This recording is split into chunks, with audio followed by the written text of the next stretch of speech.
Okay, what's up YouTube? Haven't made a video in a while, been busy. Got some construction going on here, widening the road here at Brushy Creek.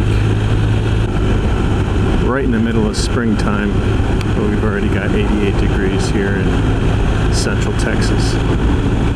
It's beautiful. So I've got a couple of questions that were posed online after someone watched one of the videos asking about the wind with this bike. So one of my complaints is that it's always windy here in central Texas. It's like hardly a day that the wind is, you know, below 10 miles an hour or greater. This week it's been 16 miles an hour or more. So you get, this is a fairly heavy bike, especially for a sport bike. So it's about 534 pounds, so it's not a tinker toy, but it's not as heavy as some of the bigger bikes. So you got two things. You got the crosswinds that go back and forth, and they, you know, shove you around. And those are just, you just got to get used to those, and that happens on pretty much any bike. Of course, the heavier bikes aren't gonna, I don't think, feel it as much, but they have more surface area, so who knows? They probably feel it about the same. So I guess primarily we're gonna, you know, just talk about the headwind, or the wind that's, you know, hitting you head on. And so we've got this, you know, the fairing windscreen here, which goes up and down. I always keep it in a down position. When I first got the bike, I was experimenting with it a lot, and when I went on faster roads, I'd pull it up. But the problem is the way it's designed, and you know, if you go online and see anyone that has an RS, especially an older one, like the 1200 RS, they almost always replace the windscreen as they get to a point where they want to do some touring or they want to go on longer rides. And this stock one that comes with it, it does what it's supposed to do, kind of. And I'm gonna explain. So when it's down, I like it because it, for me anyways, cosmetically I think it just looks better.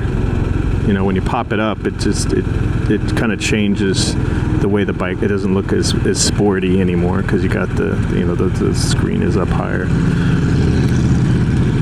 So when it's in this position, again, I'm 5'8", or about 173 centimeters, I guess. When I'm riding like this, the wind comes up over the top and it hits me square right in the center of the helmet, pretty much, and the face mask to some degree, which I can feel. If I pop it up, I no longer feel that pressure on the helmet, but now it's shooting the wind up over the top of the helmet and around the sides of the top, and that creates, in my case anyways, some buffeting. So it's a lot louder in my helmet. And if you've seen any of my other videos, I've mentioned and shown that I have an open-faced helmet with a screen. I have the Shoei, what is this, J Cruise 2, because I like the open face, you know, so get to see more stuff.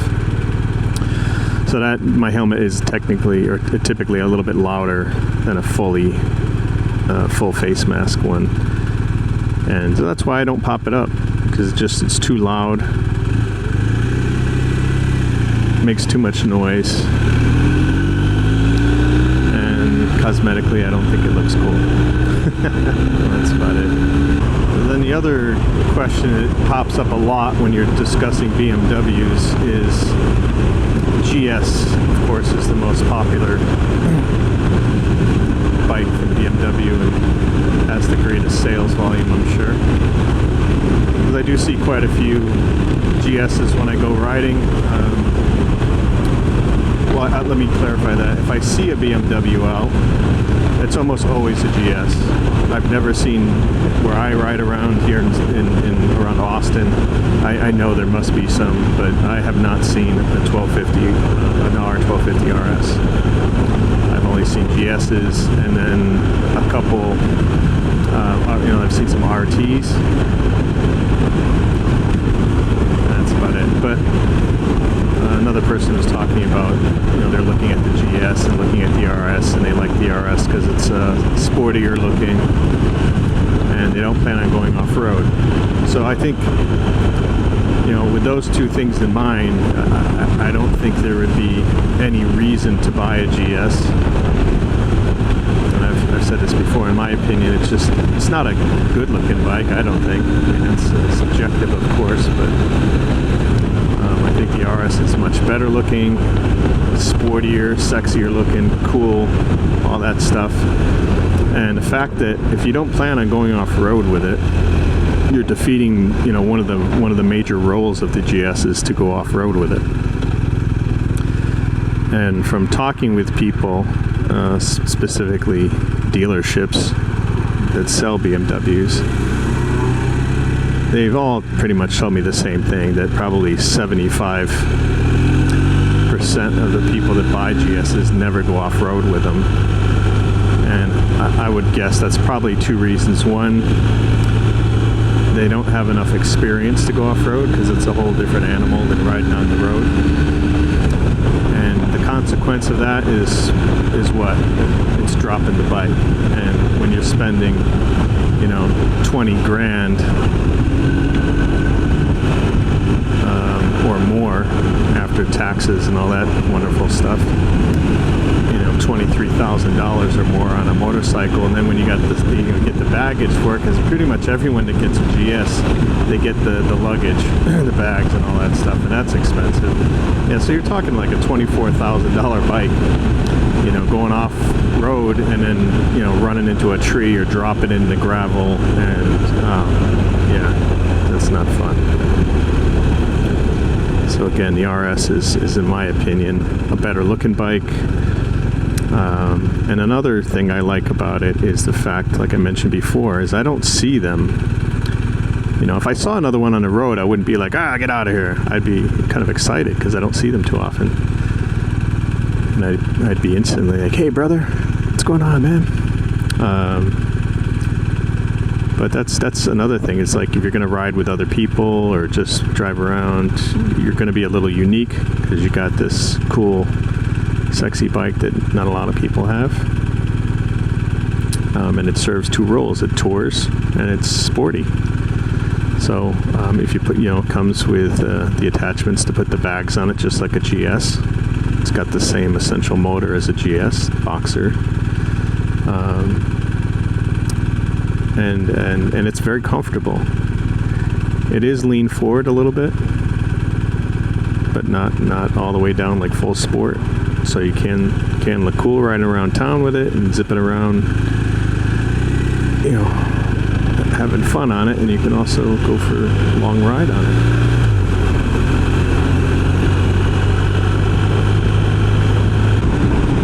And someone else asked me about vibrations, and I addressed that in another video.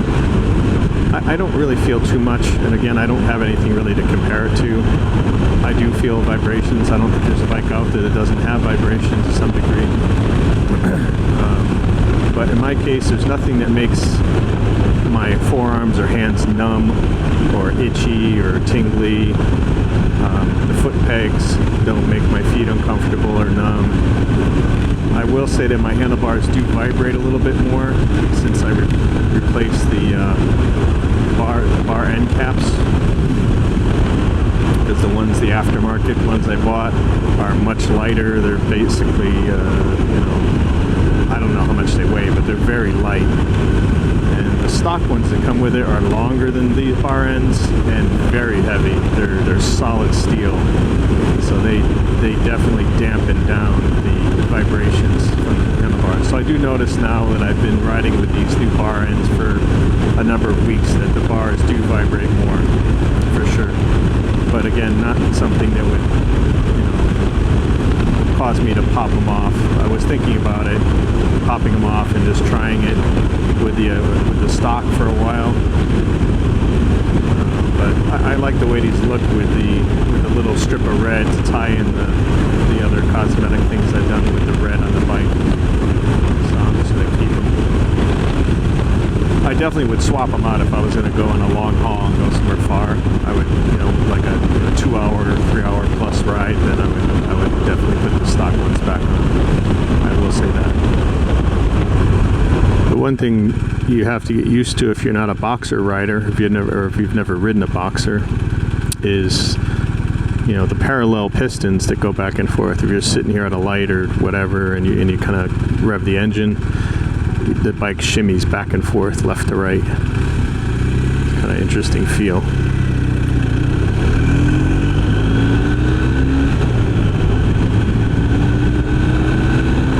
I went up to, if you Google it, there's a place called Oasis Restaurant. I did ride up there before in a video, but I just got there just to see what it was like and left. I didn't get off the bike really and head in, but this past weekend a buddy of mine and we both rode up there on our bikes and parked and went in. We had one of the shuttles. I mean, it's not a long walk, but there's a little private electric golf cart guys that'll bring you over to the restaurant for a tip. And yeah, it's a big restaurant. It's pretty cool. It's got a restaurant, and then next to it, it's got a bar, lounge area, and lots of seating outside, overlooking Lake Travis. So you're up pretty high up on a cliff. You can Google that and see all the pictures. It's a pretty cool place, though. We didn't have time to hang out too long. We just took in some views. It's a great place to watch the sunset. And I don't know if it's got some kind of record of being the largest restaurant in Texas or the U.S. or something. I don't know. It is a sprawling, very big property, and it's got a little shopping mall at the bottom. Yeah, it's kind of a cool place to go. But if you're going to ride your bikes out there, that's getting out there. Part of that ride is the lower. It depends on which way you go, but part of that is the lower end of that Lime Creek Road, which is, I think it's Route 2769, I believe. And you do got to be a little careful out there. People like to race their cars out there, and a lot of sport bike riders like to use that as a racetrack. I will say something about the seating position on this bike. Again, for me, I'm 5'8", 173 centimeters or so, I guess that is. Got short arms, legs, the whole deal. So legs on this, fine. They're tucked up, a little bit sporty, but for me, they're fine. Longer legs, yeah, you're not going to feel as comfortable probably. But for me, the big one is the bars. I end up sitting in where I put my butt on the seat. I've got my crotch basically right up, quite close to the gas tank, pretty much, pushed up against the gas tank, and that's where my arms reach, and they feel comfortable. But if I scoop my butt back a little bit, then my butt will hit the back of the second seat. There's a lip there, and it kind of, once you hit that with your butt, you feel kind of tucked in. You feel like, oh, okay, there's the backstop. And when you twist the throttle on this guy and let him play, and you hit that torque, and when you're clicked into your seat, and you feel snug in your seat, it's kind of a secure, kind of cool feeling. But I can't do that because my arms are too short. I can certainly reach it. I can certainly put my butt back there, but then that forces me to reach forward more. And if I was to, like right now, I'll do it. See, now I got my butt all the way up against the back of the seat. I can still ride and all that, but now the pressure on my palms is increased tremendously because of the angle that I have to reach, and my elbows are pretty much locked out. So I wouldn't be able to ride like this for any great amount of time. I can already feel my palms kind of getting achy. So I will put my crotch back up against my gas tank. There we go. And get in my comfortable riding position. So now I'm just going to go get some gas for the bike. I still got 100 miles to go before the tank is empty, but I like to keep it topped off if possible. And this tops off. Usually I have about a 220 mile range on it, depending on how tip top I top off the tank. If I go all the way to the very top, then I'm getting definitely 220 miles. But if I just do it until the pump shuts off automatically, I've got about 180, something like that.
I don't know if you could see that. I just got gas, 222 mile full tank.